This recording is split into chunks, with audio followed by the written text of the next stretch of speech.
Penyamu pencuri datang khas untuk mencari kekayaan ekonomi.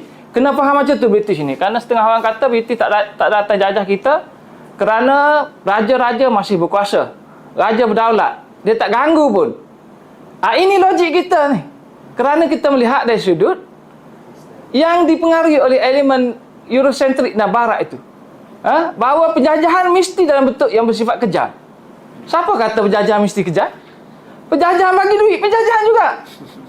British datang buat perjanjian. Perjanjian tu penjajahan. Kerana kena faham kenapa dia buat perjanjian untuk rampas kekayaan.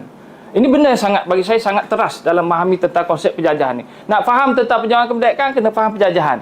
Dan itulah yang difahami oleh pemikir-pemikir dahulu. Bila cerita ni Za'bar ke, Syekh Tahir Jalaluddin ke, Abu Bakar Al-Baqir ke, Burhanuddin, mereka kena fahami dulu konsep penjajahan ni apa benda. Saya cerita sikit. Penjajahan ni datang sebenarnya dengan cara yang baik-baik, bukan dengan cara yang buruk. Dia datang seolah-olah nak berdagang, buka pusat-pusat di Pulau Pinang, di Singapura dan sebagainya,